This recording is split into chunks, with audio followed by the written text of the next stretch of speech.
Olá, Liliana, tudo bem? Muito prazer, Olá, obrigado Bruno. pelo seu tempo. Liliana Tinoco, jornalista, treinadora intercultural. É um prazer, uma honra estar aqui conversando contigo. Obrigado mais uma vez pelo seu tempo. E vamos lá começar a falar sobre o teu perfil, que é super interessante.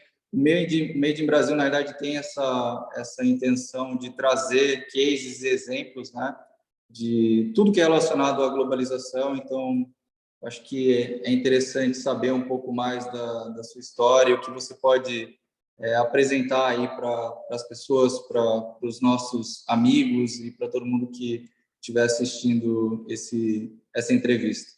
Vamos começar. Queria que você falasse um pouquinho da sua história, como que você foi parar na Suíça. Vamos começar falando sobre isso.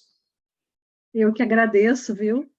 É uma honra para mim estar podendo falar um pouquinho com os brasileiros. Bem, eu vim parar aqui na Suíça porque eu conheci em 2002, na época namorado. Eu sou do Rio, eu conheci ele lá no Rio. O meu marido, agora bem, desde 2004, marido alemão, foi trabalhar no Rio na Petrobras, construiu uma termoelétrica na Reduc, lá em Duque de Caxias, no Rio. E a gente se conheceu na rua do meu trabalho, lá em Ipanema, onde eu trabalhava como assessora de comunicação na época. Bem, e desde então, em 2004, eu me casei, em 2005 a gente teve que voltar, Digamos porque o assim, um projeto... amor termoelétrico. Como é que é? Digamos Tem assim, a um ver, o amor amor é termoelétrico. isso, exatamente isso aí.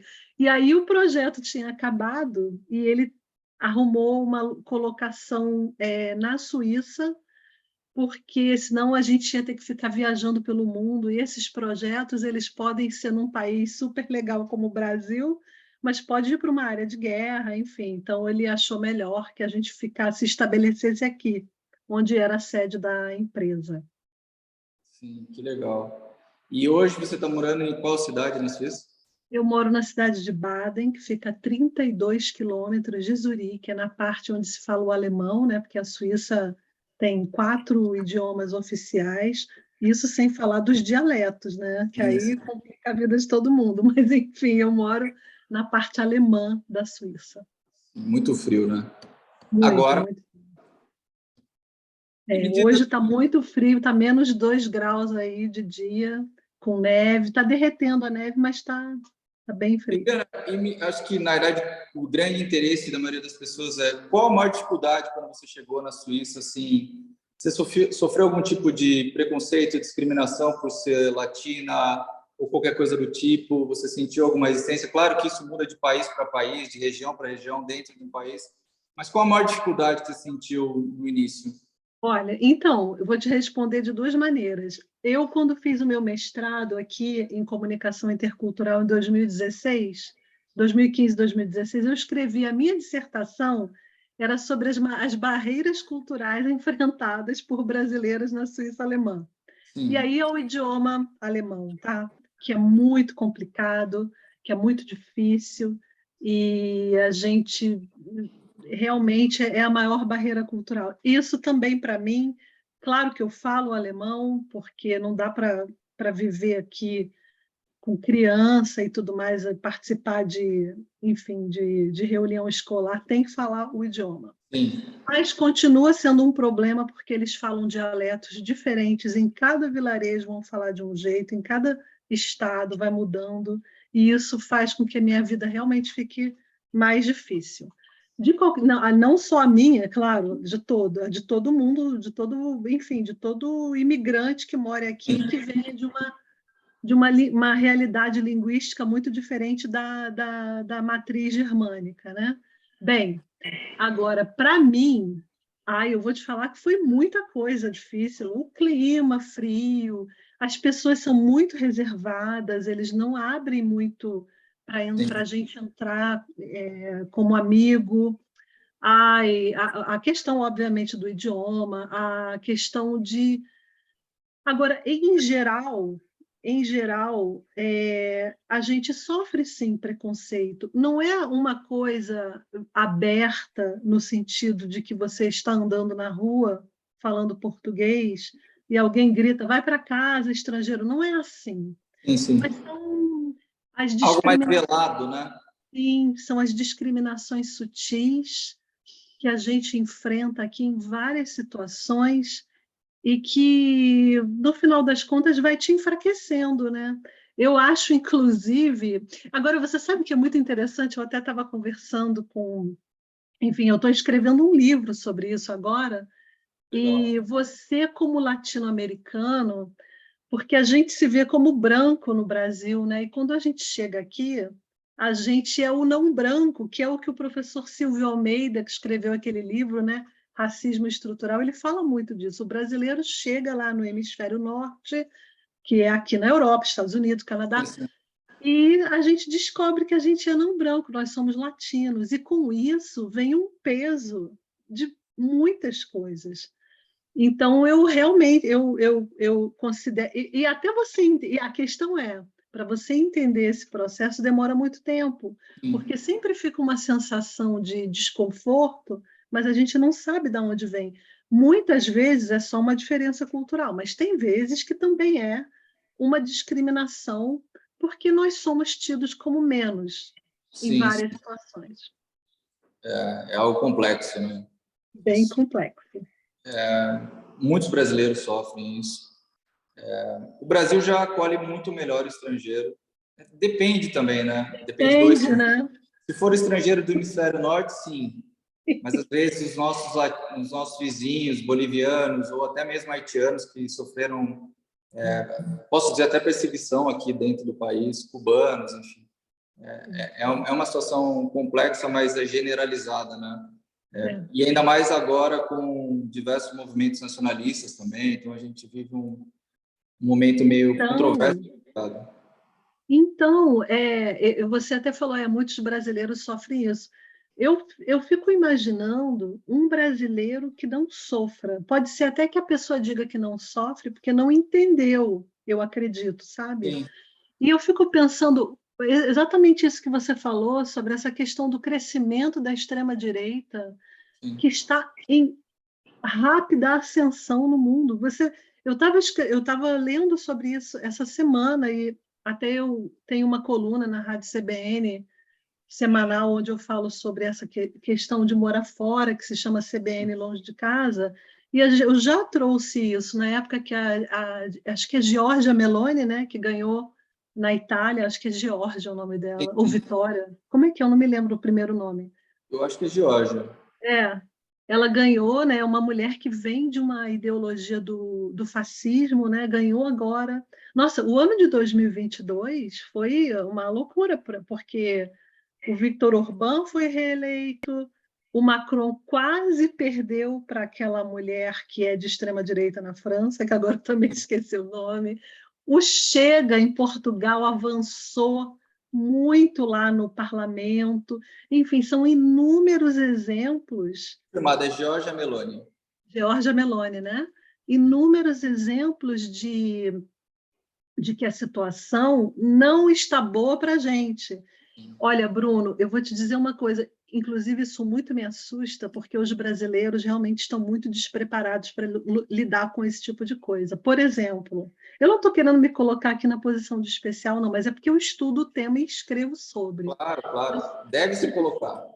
Não, é que às vezes parece meio arrogante, assim, mas eu estava, por exemplo, na época que essa Giorgia Meloni ganhou, eu vi uns posts de brasileiros na internet falando assim: que maravilha, agora só falta aqui no Brasil, isso antes das eleições. Aí no Brasil. E eu fiquei pensando assim, gente, as pessoas não têm noção, pessoas que moram aqui na Europa. E eu pensando, as pessoas não têm noção do que significa para a gente, latino-americano, a gente não vem do primeiro mundo. Quando essas pessoas chegam ao poder, isso não é legal para a gente, Sim, porque nós não fazemos parte do grupo em que eles estão estendendo tapete vermelho. Então, as exatamente. pessoas precisam ter um pouco mais de letramento político Sim, para imigrar, inclusive. sim. Exatamente. É um tema bem complexo. Mas, aproveitando, eu vou te fazer uma pergunta. Você acha que essa publicidade e esse engajamento com a extrema-direita, ele acontece por falta de conhecimento do que é uma extrema-direita, do que é um ultranacionalismo, por algo interno da pessoa, por ela é frustrada em alguma coisa, então eu vou para um determinado lado que, na verdade, vai me acolher, porque no lado mais intelectual, algo assim, não vão me acolher. Na sua opinião, por que se prolifera de uma maneira tão rápida? E é algo que a própria humanidade atestou que não é bom, né? Tudo que você segregar ou você colocar barreiras é ruim. Nós que estamos falando aqui de globalização, aliás, é o tema, né, do Made in Brasil, é algo ruim. Quanto mais barreira você colocar, pior é para tudo, né? Qual que é a sua opinião nesse sentido? Não, inclusive, essa extrema-direita é contra a globalização, né? Eles querem acabar com a União Europeia, eles querem fechar as fronteiras, ou seja, é muito ruim para a gente, é muito ruim para o comércio, para o desenvolvimento, para uma... Imagina, não dá para voltar atrás, né?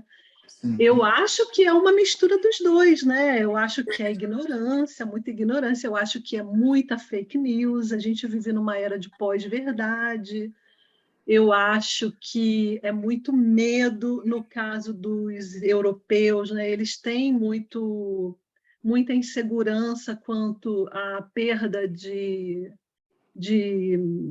tranquilidade, quando eles veem que tem muito estrangeiro. Sim. E não faz sentido. Por exemplo, até a própria Giorgia Meloni acha que ela quer que aumente o número da população na Itália, que a Itália está tendo um decréscimo, mas ela é contra a imigração estrangeira, ou seja, não faz sentido. Eu acho que tem muita ignorância, muito uso político do medo, né? do medo ao estranho. Enquanto o Canadá, por exemplo, recebe de braços abertos muitos e muitos estrangeiros. Recentemente eu estive em Toronto, 70% da população não é nascida em Toronto, então assim, e você vê que é um país assim de primeiro mundo que tem, na verdade, quanto mais você tiver a mistura, o mix de culturas, melhor maior o crescimento, né? Você consegue incrementar. Então isso eu acho que na verdade a gente está andando para trás no caso, né? Ah, está sim, com certeza. Eu considero que a gente está andando para trás, sim, e fica aquela coisa, né? Onde é que isso vai parar, né? Exatamente. Onde é que vai dar isso? Bem, eu espero que seja só uma onda momentânea e que daqui a pouco as coisas se melhorem. Que seja uma marolinha. É. Agora me fala sobre esse livro incrível, eu não sei se ainda está à venda, claro, você está escrevendo o segundo, mas sobre essa questão do amor globalizado, já que a gente está falando de barreiras e tudo, isso é incrível, tem tudo a ver com o tema aqui do Made in Brasil, que é a globalização. E é uma coisa que ocorre demais hoje em dia, né? Com as redes sociais, cada vez acontece. Você citou em 2005, né, que você se casou? Não, eu me casei em 2004 e eu vim em 2005. Então, a dificuldade era muito maior. Hoje você tem uma centena de aplicativos, a internet é 100 megas, 200 megas, enfim, é muito mais simples, muito mais fácil. Né? Me fala um pouco disso. Então, esse livro eu escrevi porque logo que eu terminei o meu mestrado, eu comecei a fazer uma coluna aqui na Swiss Info, que é uma plataforma de notícias aqui da Suíça, que é como se fosse a Deutsche Welle alemã ou a BBC, claro que menor, mas eles escrevem, as matérias são publicadas em 10 idiomas, então a gente tem uma parte em português. E aí eu comecei a fazer uma coluna onde eu fiz durante 3 anos, que era sobre adaptação, integração de pessoas de língua portuguesa aqui. E como eu comecei a fazer muitas matérias sobre o assunto, e quando eu queria falar sobre a questão do casamento intercultural, o casamento binacional, que, pasme, 49% dos casamentos na Suíça são binacionais. E quando eu queria saber sobre esse assunto, as fontes que eu achava eram livros escritos em inglês. Eu tenho alguns, eu acho que uns 5 aqui em casa, muito bons, muito bem escritos, mas eu sentia muita falta da nossa realidade. Sim. Porque tem muita brasileira aqui. Aliás, 2/3 da migração brasileira na Suíça é de mulher, e a maioria é feminina, a maioria vem por casamento, ou ela vem com um marido brasileiro que vem trabalhar aqui, ou ela se casa com uma pessoa, ou um suíço, ou alguém que mora aqui. Sim. Então, eu pensava assim, gente, mas como é que eu não posso me fiar totalmente nas explicações desses livros, porque eles não retratam a nossa realidade. Eles falavam de um cara do Texas que casa com uma mexicana ou com uma indiana, só que as forças os cenários são muito diferentes de uma pessoa que é da Índia e que fala inglês já Sim, e vai morar nos Estados Unidos, uma brasileira que sei lá de onde que saiu essa mulher, ela pode ter saído de uma comunidade no Rio, com 2 filhos já, de cada um de um homem, e ela era o arrimo da família, uma pessoa que pouco foi à escola, ou pode ser uma mulher de São Paulo, ou de Belo Horizonte, ou do Rio, enfim, de uma grande capital com mestrado. Como é que essa mulher, como é que fica como é que fica essa dinâmica na vida dela? E aí eu comecei com essas questões, porque muito me intrigava, até pela minha própria história, que saí do sim. Rio, né, que eu trabalhava como jornalista lá. Quando eu saí do Rio, eu já era gerente de comunicação. E aí você vem para um país onde você não conhece ninguém, você não fala o idioma, você tem que aprender tudo. E aí tem a questão, né, do Brasil ser o Brasil, um país da América Latina, com vários estereótipos ruins, negativos, Sim. positivos também, mas em geral o positivo que também é ruim, tipo sexualizando a mulher brasileira e tudo mais. Enfim, com todo esse cenário, eu pensava, gente, eu preciso estudar, porque eu não tinha respostas. E aí eu fui escrever esse livro que se chama Amores Internacionais. Fiz entrevista com mais ou menos 50 pessoas, mulheres casadas com homens de 19 nacionalidades diferentes. Eu fui traçando cenários e abordando inúmeros assuntos, como criação de filho bicultural, a dificuldade do aprendizado do idioma novamente, a questão da perda da sua independência por não conseguir um trabalho, ou não conseguir pelo menos um trabalho à altura do que você tinha. Isso para uma mulher de classe média, para Sim. uma mulher que era muito vulnerável economicamente. Esse tipo de problema não acontece com essa mulher, mas ela tem outros desafios, como se virar num ambiente em que se fala alemão, se você nem o português direito para escrever consegue, entende? Então, são inúmeras questões que aparecem.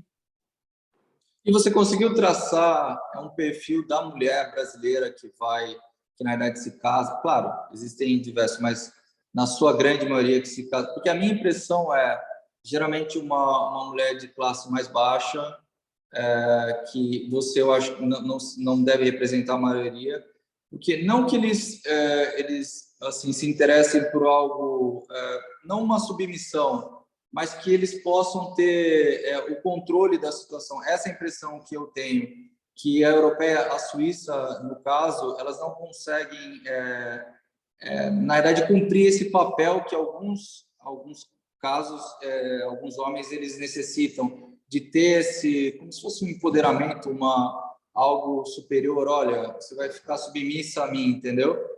Então, eu não sei, dá essa impressão de tipo buscar mulheres no Nordeste ou em algumas regiões mais vulneráveis. Essa impressão. Claro que isso não deve representar a maioria, mas você que está aí, você Olha, entrevistou muita gente também, né? Bruno, tem de tudo, tá? Tem mulheres que vêm com doutorado, eu tenho amigas com 2 mestrados na USP, mas tem gente que vem também realmente que não sabe nem assinar o nome direito. Sim. Eu não, é muito difícil saber uma estatística exata desse Sim, sim. tipo de situação, inclusive no mundo, assim, as pessoas não têm realmente, os órgãos, os países não têm muito estatística. Inclusive, por exemplo, aqui na Suíça, quando você pega a nacionalidade, mais um dificultador. Vamos supor que seu marido seja suíço, com 5 anos já tem o direito de pegar a nacionalidade, para quem tem marido suíço. Então, essa brasileira vai deixar de pertencer ao grupo das estrangeiras. Então, mais um dificultador de saber quem é, qual é o perfil dessa mulher e tudo mais. Por exemplo, eu fiz uma pesquisa junto com um professor da UF, da Universidade Federal Fluminense, sobre o perfil dos brasileiros aqui, e na pesquisa deu que a maioria tem nível superior e mestrado. Eu falei com o professor, eu não acredito, nós fizemos 600 questionários foram respondidos, tá? Eu não acho, mas eu duvido, embora a gente tenha tido tanta resposta assim, eu acho que a gente tem dificuldade de sair da bolha, no sentido de que quem responde já é uma pessoa que valoriza esse tipo de pesquisa. Eu acho que se eu pegasse essas pesquisas, um papelzinho, e fosse para uns eventos de brasileiros que tem aqui, que eu sei que a galera é uma galera que não é universitária, eu acho que o resultado ia ser diferente. Isso eu disse a ele, eu tenho dúvidas. Olha, você está mudo, Bruno, eu não estou te ouvindo. Agora sim? É. Isso me dá um pouco de preocupação e uma tristeza de pensar que uma mulher pode se submeter, mesmo não sendo mulher, ela se submeter a um casamento ou algo por conta de uma questão financeira, de uma oportunidade em outro país. Isso é triste para isso acontecer no nosso país. Mas óbvio que isso acontece, né? Enfim, é por isso que até toquei nesse assunto de uma parte específica que, na verdade, acaba aceitando qualquer tipo de relação para ir morar num outro país em busca de oportunidade. Claro que isso ocorre dentro do município, pode ocorrer dentro do estado, dentro do país. Mas como a gente está falando de globalização, é triste quando uma mulher ou até mesmo um homem se sujeita a isso, porque o choque cultural é gigantesco, como você mesmo falou. Você foi com uma estrutura intelectual, agora imagina se você não tiver essa estrutura intelectual, um apoio, você tinha tudo isso, já foi com algo sólido. Agora imagina você conhecer alguém numa barraca de praia ali em Recife, em Fortaleza, ó, vamos comigo? Porque existe muito, a gente escuta muito disso, que eles vêm, principalmente suíço, português, espanhol, vêm para o verão, olha, vou voltar com uma mulher brasileira. Então, que é justo, é legal, é interessante, mas o que me preocupa que a gente está conversando é isso, é ver o lado da mulher, dessa questão do como que ela vai viver num lugar que é tudo diferente, é um choque extremamente complexo assim para ela.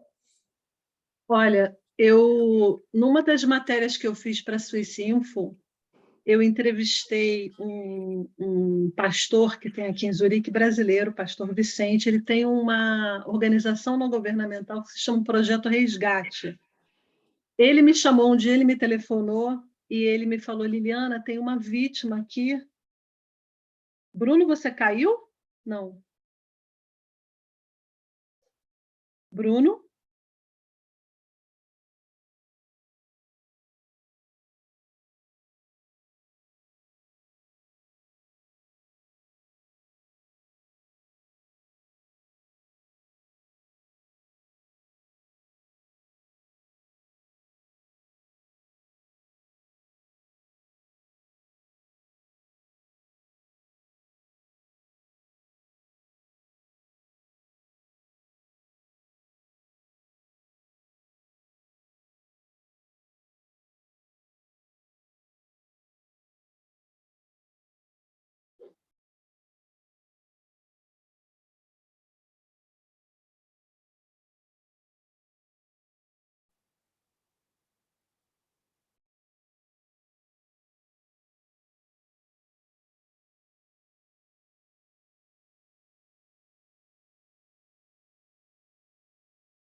Oi, Eliana, caí aqui.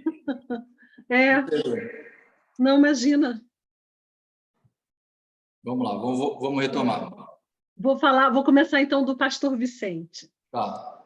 Então, tem um brasileiro aqui, o pastor Vicente, ele tem uma organização não governamental que se chama Projeto Resgate. Um dia ele me telefonou, eu estava na minha casa, ele falou, Liliana, eu estou com uma vítima aqui de tráfico de seres humanos no casamento, para você ver aonde chega o negócio. Não é só homem que vai ao Brasil para pegar uma mulher para subjugar, não, tem coisa desse nível. Ou seja, o cara foi ao Brasil, conheceu uma mulher lá, do Rio, inclusive, e aí eu fui lá conhecê-la em Zurique, ela estava lá na organização. Essa mulher tinha fugido de casa, o cara era um empresário suíço, ele obrigou ela a trabalhar como prostituta, ele pegou o passaporte dela, ela tinha que dormir no porão da casa dele, onde era muito frio, ela dormia de casaco, ela tinha que trabalhar para ele e para os filhos dele, adultos já homens. Enfim, uma situação assim absurda. Essa mulher conseguiu voltar para o Brasil, o consulado fez um passaporte, que não é um passaporte, é um papel, uma autorização, que é Sim. uma coisa que acontece nesses casos, que é uma ferramenta que eles utilizam nesses casos. E eu fiquei muito impressionada. E uma coisa que ela dizia que me impressionou demais foi que ele falou assim: se você quiser ir embora, você vai. Assim como eu arrumei você, eu vou em qualquer outro país pobre do mundo, tipo Índia, Tailândia ou Brasil, em outro lugar, e arrumo outra melhor ainda do que você, mais novinha. E aí, quando aquele deputado, se eu não me engano, aquele Mamãe Falei, foi lá Sim. para a Ucrânia, né, e falou Exato, aquelas coisas exato. das ucranianas, que elas eram baratas porque eram pobres, me remeteu exatamente a essa vítima que eu conheci, a Vanessa, aqui em Zurique. E olha, acontece direto, de vez em quando eu converso com o pastor Vicente para as minhas pesquisas, ele fala, olha, e peguei uma menina que a família vendeu para o cara. Tem esse tipo de coisa, até hoje, em 2022. Impressionante. Sim, é um tema bem, é oportuno, mas é algo até triste de se falar, mas que ocorre. Está dentro dessa globalização, né? A globalização tem coisas boas, mas tem coisas ruins como essas. Mas, enfim, faz parte. Eliana, me fala o seguinte: qual a percepção, claro, falar a percepção dos suíços, né? Mas, de modo geral, qual a percepção dos suíços, se você pudesse mencionar 3 características que eles adoram nos brasileiros e gostam do nosso país quando visitam, tal, e 3 características que você acha, não precisa ser 3, mas qualquer número, que você acha que afasta eles de visitar o nosso país, ou então de fazer negócios com um brasileiro, ou de ter um relacionamento mais estreito com um brasileiro. Tá. Eu acho que quando eles visitam o Brasil, eles adoram a comida, a alegria. A gente realmente é um povo muito simpático, muito aberto, né? Assim, quando quer acolher, sabe acolher, né? Não é isso, vamos combinar que não é para qualquer um, não é todo mundo que sabe, não. Sim, sim. Então, eu acho, né? E o Brasil é muito bonito mesmo. Eles ficam encantados com essa diversidade da nossa flora, né? Que é uma beleza. Eu vi, agora eu fui em julho no Brasil e o meu filho, que a gente não ia há 4 anos, o meu filho foi com 8 anos e aí voltou com 12 agora, e ele falou, mãe, sabe o que eu mais gostei no Brasil? Que eu tiro por ele, que não se lembrava, que é o que eu observo também da família do meu marido, também quando vai e tudo mais. Ele falou, mãe, o que eu mais gostei no Brasil, em primeiro lugar, as pessoas. Nossa, adorei. Segundo, mãe, a comida. Ele se apaixonou por bobó de camarão. E Sim. em terceiro, a beleza. Ele falou, que país lindo, porque além do Rio, a gente também foi para o sul da Bahia, ele se apaixonou. Bem, isso é uma coisa assim que realmente eu acho que são os nossos pontos fortes e a gente tem que usar isso, né? Até a Amazônia, a questão da Amazônia, a gente está com a faca e o queijo na mão, agora é saber comer, né? Porque a gente tem um grande poder aí. Não sei se você concorda Mas, comigo, mas te interrompendo.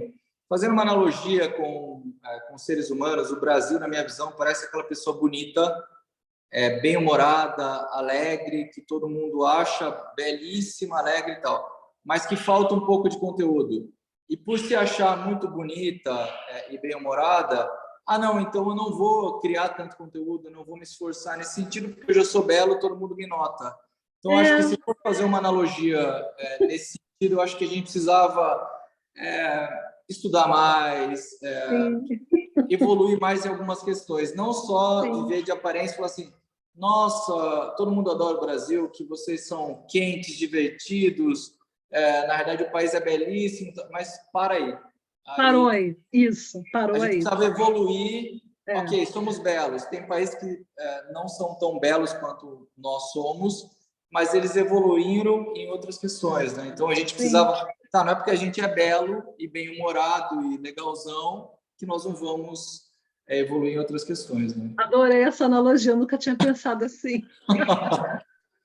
Eu só vou malhar e eu sou belo, então tá ótimo, não vou estudar, não vou trabalhar, não vou fazer nada. Então, eu acho que isso que falta na minha visão. Peraí, e o intelectual, e algumas questões, postura, charme, isso, não é só ser bonito e sarado, é isso. Mas é o que falam, né? A educação não deveria ser um projeto de governo, mas sim um projeto de país, né? E meu Deus, o que a gente... Nossa, há décadas, né, que a educação tem sido pouco valorizada e nos últimos tempos, então, pior ainda. Enfim, é uma pena, né? A gente realmente tem que olhar para isso, com certeza. Eu acho que você morando aí, você deve sentir que a educação é tudo, né? Nossa, o que eu vejo aqui dos meus filhos, meu Deus, assim, a gente não paga a escola, a gente... Não é que a gente não pague a escola, não é só isso. A gente não paga um caderno, a gente não compra nenhum caderno. A única coisa que a gente compra é a mochila, a roupa, o sapato, até o ônibus que o meu filho e minha filha vão para outra cidade mais próxima para a escola, eles dão até a passagem do ônibus. Liliana, e você acha assim, a sua percepção, já que você estuda... E você perguntou do negativo, né, que eu ainda não Isso. respondi. Me fala o negativo, depois eu faço pergunta. O negativo eu acho que é exatamente, eu acho que a falta de pontualidade, por exemplo, aqui na Suíça, né, um dos maiores valores aqui é a pontualidade, mas assim, é sério mesmo, as pessoas aqui chegam 5 minutos antes nos compromissos. Pontual é estar 5 minutos antes. Eu acho que a impontualidade, com relação a essa questão de negócios, né? Essa coisa dos impostos, essa burocracia que tem no Brasil, que é um fator muito complicador, né? Acho que também a distância, né? Infelizmente, a gente não está geograficamente, a gente é muito distante, tudo é caro, né? Ir para o Brasil, muito longo o voo. E, claro, a violência, né? Com certeza. Isso aí é muito triste. O que eu ia te perguntar é a sua percepção em relação à sociedade na Suíça. Você acha que tem um maior incentivo de um jovem, de um adolescente, que ele estude, que ele prospere, que ele desenvolva o lado intelectual dele, diferentemente do Brasil, por exemplo? Todo mundo, na realidade, se cobra, você tem que estudar, você tem que evoluir. É isso, por exemplo, eu morei em Nova York, então, assim, você tem essa percepção nata em qualquer lugar que você está, você tem que estar sempre crescendo intelectualmente. Então, não é porque se você é bonito ou se você é legal, se você não, eu acho que isso, né, é uma coisa que ainda engatinha em países subdesenvolvidos como o nosso, que outras questões elas estão na frente da questão intelectual, que para mim é o que vai reger o futuro de um país. Quanto mais você estimular, mais você vai ter um desenvolvimento do seu país. Quanto menos você estimular esses jovens, esses adolescentes intelectualmente, pior vai ser. Sim, mas olha, eu vou te falar em parte sim, tá? Aqui na Suíça. Por quê? Porque a Suíça tem assim como a Alemanha, esses países aí de origem germânica, mas a parte francesa da Suíça também é assim, mas enfim. aqui na Suíça tem um sistema educacional que ele realmente, a essa educação fundamental até a partir da sétima série aqui, as crianças elas já são divididas em escolas diferentes, que é mais ou menos 12, 11 anos. Aí os professores decidem se elas vão fazer o ginásio a partir da sétima série, ou se elas vão fazer um curso que é tipo um ginásio, mas é mais encaminhado para o profissionalizante. Se essa criança escolher, ou se o professor achar que ela não tem capacidade de ir para o ginásio, que é o que daria um caminho mais direto para a universidade, ela vai fazer o profissionalizante. Muita gente faz esse profissionalizante com um estágio depois e ela para. Tem muita gente que estaciona aí.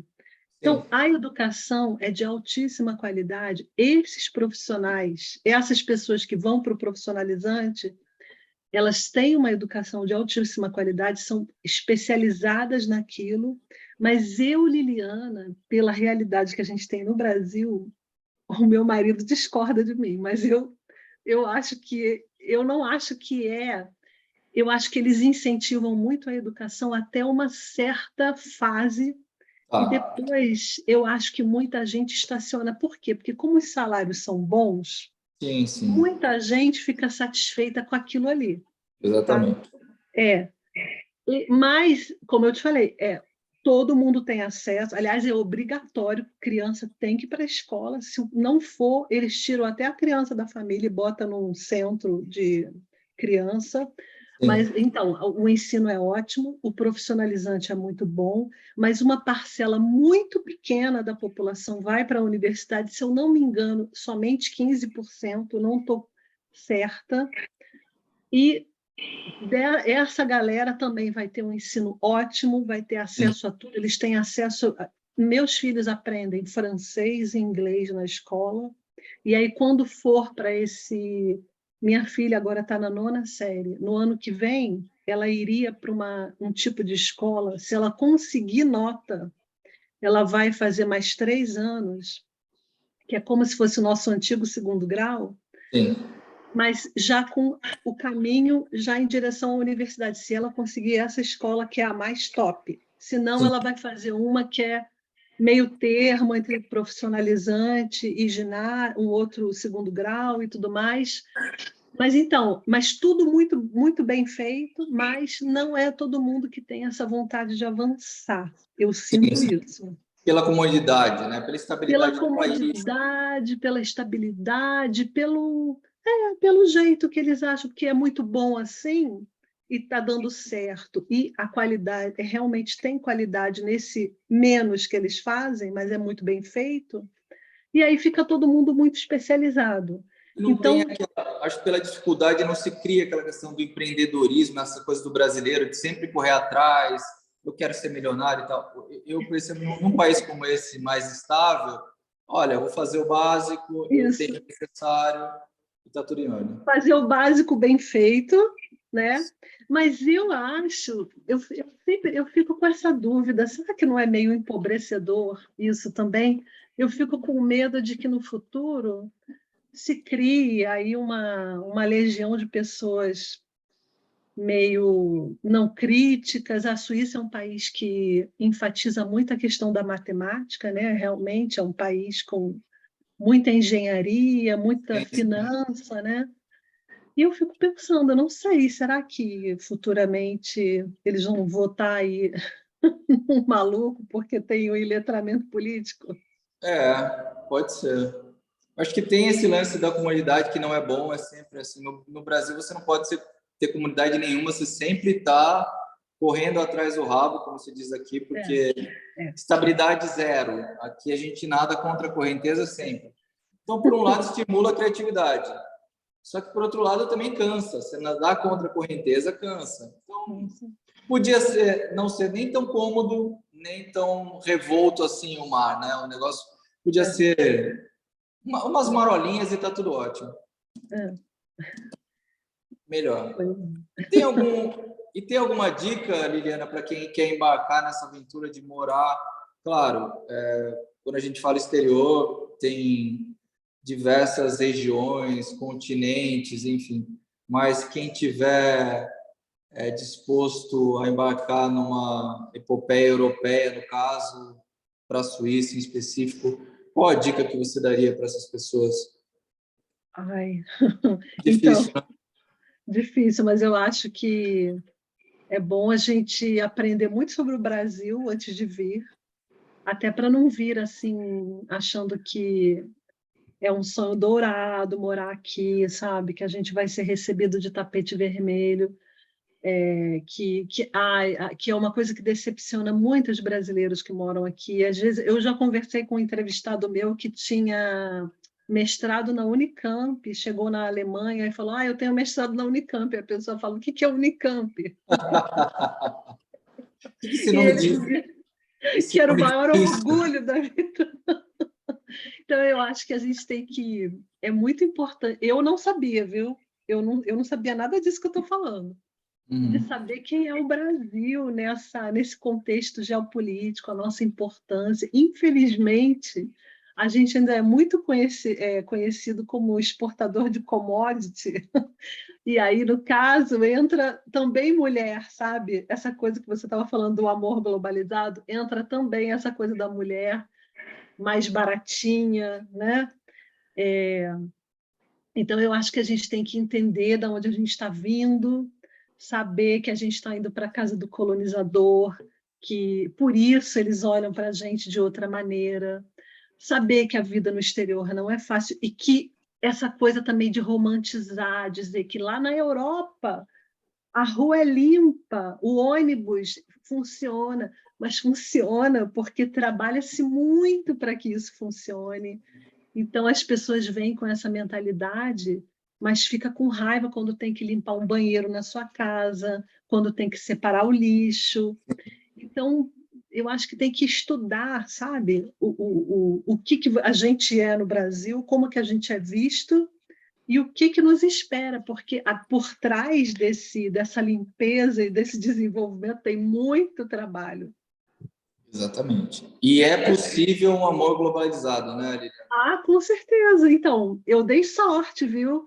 Como eu falei, tem casos horríveis, mas tem casos que muito bons e que tem histórias ótimas que dão Um certo. amor. Pois é. É termoelétrico, né? Isso. Esse é o termo que eu usei. Meu Termoelétrico. marido ele é engenheiro elétrico, vai fazer uma termoelétrica. Aí você colocou amor termoelétrico. Exatamente. Aí. E tem, na realidade, data para. Você está escrevendo o próximo livro? Já tem nome, alguma coisa? Não tem nome não, mas eu estou acabando já. Ele, na verdade, eu queria, como eu fico observando o jeito do brasileiro, eu queria falar, a ideia foi, eu vou fazer um livro com tudo que eu aprendi na universidade sobre essa questão da comunicação intercultural, o que a gente precisa em termos de mentalidade, do nosso computador aqui da cabeça, o que a gente tem que mudar para sair do Brasil, como é que a gente tem que pensar. E eu vejo as coisas do Brasil e falo, gente, mas isso aqui não pode ser bom. Esse tipo de comportamento do brasileiro não é bom para morar fora. E aí eu pensei em fazer uma coisa assim, vou falando do jeito do brasileiro e falando isso não é bom, isso é bom. Só que aí, com as entrevistas, eu vi que tinha muito preconceito, o preconceito que nós brasileiros, somos muito preconceituosos e racistas, e eu Sim. vi que isso aparecia demais nas entrevistas, e eu percebia que nós somos, além de racistas, a gente sofre com o racismo, porque Sim. quando a gente muda de contexto social, nós seremos as vítimas desse racismo que a gente se aproveitava no Brasil, no mínimo. E aí o livro fala sobre essa questão do nosso jeito, mas também entra falando sobre isso. E aí, nossa, eu vou falar de refugiado, eu vou falar do Legal. preconceito contra o refugiado que você estava falando, eu vou falar sobre, enfim, as entrevistas trazendo o brasileiro que sofre, digamos, xenofobia do próprio brasileiro fora do Brasil, Sim. essa coisa da gente não conhecer nossa realidade histórica, que nos prejudica muito, porque a gente Sim. fica com esse sonho dourado que não existe. Exatamente. Enfim, é isso aí, mas não tem nome ainda. Que legal. Bom, muito obrigado, Liliana, pelo seu tempo, pela participação aqui no Made Eu in que Brasil. agradeço. Depois eu vou colocar aqui o link da sua coluna na CBN. É semanal? É semanal, é. Vou colocar o link aqui, agradeço. Eu vou passar frio na Suíça, eu vou estar chegando, acho que dia 2 de janeiro. Eu vou para St. Moritz e Zermatt. Ah, Zermatt. Zermatt, aham. Vai esquiar? Não sei, eu não gosto muito de esquiar. Eu adoro esporte, mas assim, não é algo que eu gosto mais de snowboard. Eu prefiro do que na verdade, esquiar. Mas ali todo mundo esquia, né? Eu falei 2 lugares onde todo mundo vai para esquiar, né? Eu vou passar frio, isso eu sei. Ah, Eu não vai. conheço ainda. Você nunca veio à Suíça? Só fui para Zurique. Ah, tá. Não, mas vai estar frio em todo lugar, Ah, obviamente. Genebra e Zurique, perdão. Mas St. Moritz não. É. Não, eu acho que eu também nunca fui em São Paulo, mas eu não esquio, eu não gosto de montanha, assim. Aqui em casa todo mundo esquia, menos eu. Eu gosto porque eu sou fotógrafo amador, eu adoro tirar Ah, é? foto, é bem legal, bem interessante. Mas vou passar frio com certeza, muito Ah, frio. muito frio. A gente vai chegar, nós vamos para a Itália no dia 26 de dezembro. Então a gente vai chegar dia 2, vai estar na Toscana. Mas também vai estar Legal. frio, mas vou para ver uma coisinha diferente, porque Ano Novo aqui é muito desanimado, meu Deus do céu. Já não é animado o ano inteiro. No ano Não, novo ou já um lugar desanimado, né? é 15 desanimado, mas tá tudo certo. Tem um ônus e o bônus tudo na vida. Para quem vivia no Rio de Janeiro, com certeza é Imagina, super desanimado. Réveillon em Copacabana, a pessoa passa aqui na Suíça. Super desanimado. Mais uma carioca tá aí há 15, 18 anos, é isso? 17, é. 17 anos já era, já foi. Ah, é. Obrigadão, Liliana. Não, eu que agradeço. Prazer em te conhecer. Um abração. Outro, tchau. Tchau, tchau.